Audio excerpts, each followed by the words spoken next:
Tarpley Twitter feed. Now, we want to change gears. We want to take a look at Libya. I'll have some news reports about Libya, but we wanted to get a first-hand report from a very fine person that I got to know in Libya. His visit there overlapped with mine, but he stayed on a bit longer and found himself caught up in the NATO attack, the NATO amphibious attack, and the entire NATO blitzkrieg against Tripoli, where he was at the time.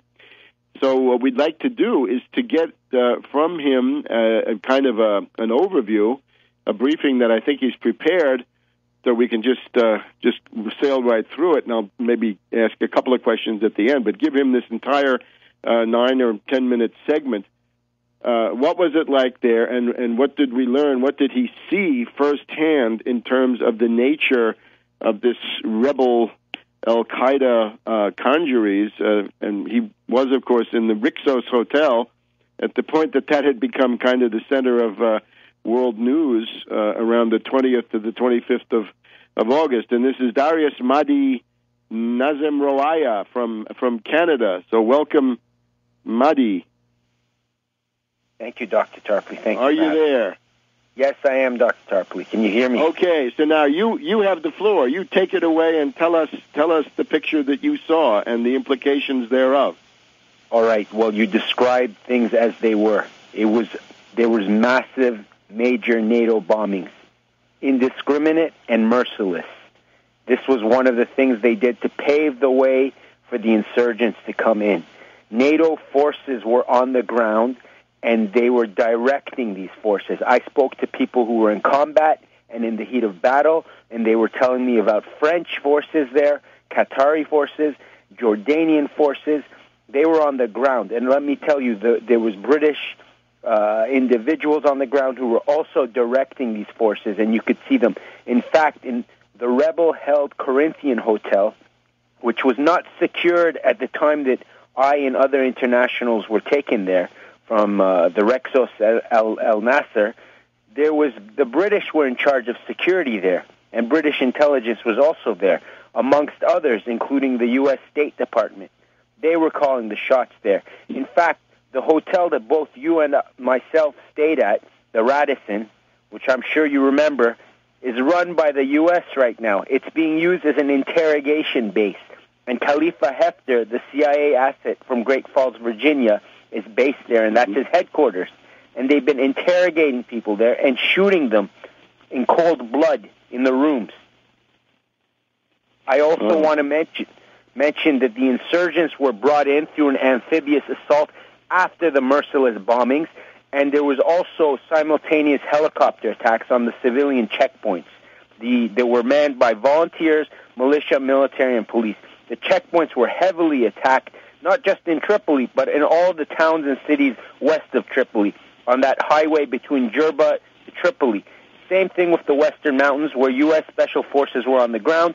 I can also tell you that the U.S., for over a month, was negotiating with the regime in Tripoli, the government in Tripoli, to free some Americans who were captured, servicemen, I believe, Special Forces who were captured, 4 individuals. And I can also add that on my way out from Tripoli, sailing through the Mediterranean Sea to the island state of Malta, there were 3 Italian individuals who were also caught. They were prisoners. They were mercenaries or Italian special forces, one or the other. And they were caught, and they were presented to myself and a whole group of internationals from around the world, from places such as Algeria, the United States, and they presented them to us as tourists who had crossed the border from Tunisia, incidentally. But these tourists, so-called Italian tourists, had military equipment, and they also didn't have passports. They were registered without passports. I don't know how tourists can travel from Tunisia to Libya without passports with military equipment. And they were captured, and they were on the boat with us. Going back to the attacks on Tripoli, the rebels were also fighting each other at the time. The so-called insurgents were even fighting each other. And there was witnesses to this. This was happening in the hotel. They did not secure the Corinthian. And I was even told about the beheadings near the hotel. People were being beheaded, and now witch hunts, McCarthy-style witch hunts, more than McCarthy-style, because it's going beyond the borders of political intrigues. They're going witch hunts like an inquisition, door to door, and they're taking people. So many people have been injured. The Red Cross, in fact, if memory serves me correct, and I'm sure it has, said that 3,000 people died in 2 days, just 2 days. They've destroyed whole areas of Tripoli. It looks like Mogadishu or Kabul or Civil War Beirut. They've destroyed Tripoli and the surrounding districts. Whole buildings have been turned into rubble, not just in Tripoli, and throughout Libya. And I'm shocked that democracy now has actually said that there's no destruction to the infrastructure. That's not true at all. Even the CBC, the Canadian Broadcasting Corporation here in Canada, has shown towns that have been demolished. So I don't know where Democracy Now! Is getting its information from. There is no euphoria there. There's a state of fear. You know, the deputy foreign minister of Libya was arrested, and him, like many other people, they've been forced to say they're with the rebels the whole time. There's a state of fear, and people are silent in Tripoli because of this fear, and they're saying they're with the rebels, when that's not true at all. Not true at all. A blanket of fear has been imposed there, and the United States is calling the shots. It might be an American who's going to lead the Transitional Council and run Libya, just like how it was an American who ran the Provisional Coalition Authority and Anglo-American occupied Iraq. So we can clearly see that it's the United States and NATO that control this country, and it's an imperialist war. And they want this war to last. I've been reading documents about how they're saying that the fighting in Libya is going to last for several years. So they want another Somalia. They want another Afghanistan. They want the Transitional Council to be divided. They want fighting between Gaddafi's side and the rest of the country. And I want to add that Dr. Musa Ibrahim, the official spokesman of the Libyan government, he's right now in Bani Walid fighting. He's fighting. And I want to say that I support this man. I had my differences with him, but he's fighting for his country, and this is what's going on. So many people have been forced to fight. They're not telling you in the media about Bani Walid. They're not telling you about the southern suburbs of Tripoli where there's fighting. They're not telling you about Sirte. They're not telling you about the attacks on black-skinned Libyans who are just as Libyan as anybody else. There's a lot of Black Panthers have moved to Libya because they find it a more equitable place than the United States. And I want to point that out, and I want to point out that black-skinned Libyans are being attacked. And the United States and the media, such as Al Jazeera and Al Arabiya and the BBC, the British Broadcasting Corporation, all have a hand in this. And they had a lot of spies on the ground, Dr. Tarpley.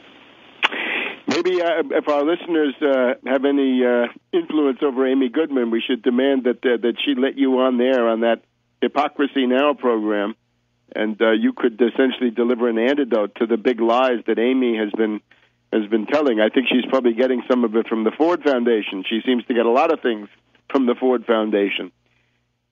Yeah, I'm shocked. I read a transcript of the things they were saying. It's untrue. The euphoria, the lack, saying that there's no damage to the infrastructure is really it's not correct. Not correct at all. In fact, when I was there, I was correspondent for Pacifica Radio, and Democracy Now! Is on Pacifica Radio, too.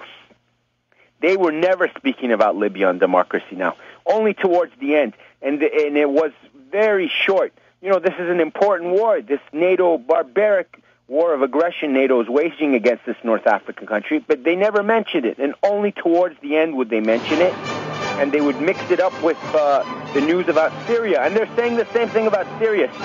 The Libyan model is being repeated in Syria, and it's going to be repeated in Algeria. Hang on 1 second. We'll get a wrap up.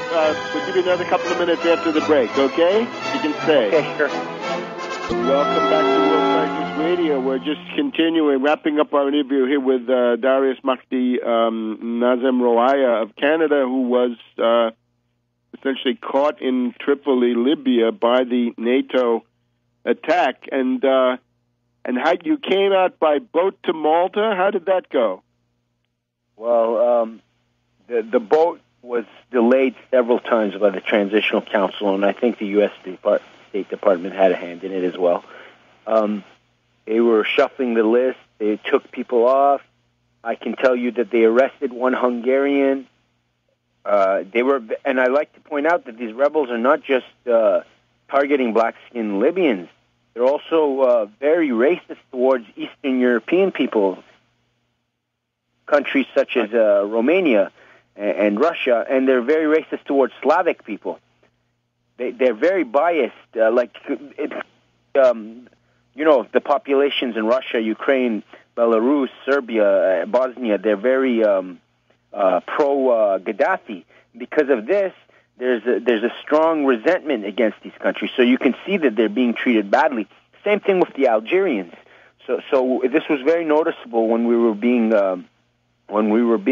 taken out of Libya, and the Russian embassy provided a bus for many of the internationals to arrive at the harbor, and our passports were processed by Transitional Council, and the State Department had a hand, and I believe the British had a hand in processing it.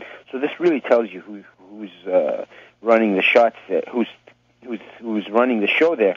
Anyways, they took us there, and from there we had to sail. It was over 30-something hours on the in the Mediterranean, and we arrived in Malta. It was a small vessel. We had to also unpack all the cargo inside of it ourselves, so we could get out. And that's essentially what happened. And while we were boarding the vessel, we saw Green Square, and we saw the fighting in Green Square and in Tripoli. So let me tell you, Tripoli has not totally fallen, and the Libyan government is still there. So the media here is trying to portray the Libyan government as a collapsed government, but that's not true. In fact, maybe you might see, this is speculation on my part, you might see Colonel Gaddafi waiting a few months, and then they could take Tripoli back, because people are starting to feel things are getting sour there, and they're going to start fighting amongst themselves. The mood could really change, and everybody realizes that the situation there is very dynamic, and it's very volatile. So don't rule anything out yet. They're still fighting. They're still fighting in Sirte, and they've cut off the water and the electricity and any supplies to all the cities that are resisting. There's a real Libyan resistance here, and they're trying to starve them, just like they were doing to Tripoli. It was a siege over Tripoli. While they were bombarding, and they were bombarding civilian infrastructure, hospitals, universities, preschools, food storage facilities, everything you're aware of, Dr. Tarpley. They were also completing the stranglehold around Tripoli, and now they're doing it to these other cities. There's one city near Misrata, which is predominantly black-skinned Libyans. It's been turned into a ghost town. I don't see the news saying anything about it. They're really involved in perception management here. Okay. My reports are there's been a pro-Gaddafi counterattack near Asaba, killing 12 rebels, and in Ras Lanuf, a pro-Gaddafi counterattack, killing 15 rebels. So, last question. What's the perspective of a prolonged guerrilla war run by the Desert Fox, by Gaddafi, the Desert Fox, from that vast area of thousands of kilometers in southern Libya? I think that we are going to see. We're going to see not only a prolonged war of resistance here against NATO occupation, but we're going to also see a prolonged state of civil war. The Transitional Council fights each other. There's that Islamic Emirate in Darna. They're already hearing things. Belhaj Hasidi Hassadi. Yes, exactly. These people are fighting each other. They were fighting each other when I was in Tripoli in the Radisson, even near the Corinthian. They're not a homogeneous body. They are very, very eclectic, and they fight each other, and they're going to fight each other for power. And when they attacked Bani Walid, there was a lot of these divisions have showed, and I think the U.S. is going to play on those divisions too. So we will see prolonged fighting because they don't control the West, and they definitely don't control Fezzan in the South. They don't control Sabha.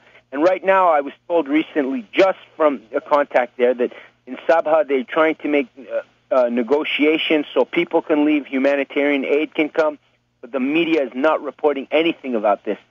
This is the real responsibility to protect exposed. They don't care about any people's lives, just like those ships of migrant workers they left to die in the Mediterranean Sea. This is not about saving lives at all.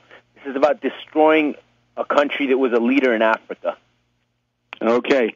We're going to have to leave it there, Mahdi, but we get you back in a couple of weeks for an update, okay, and see how things...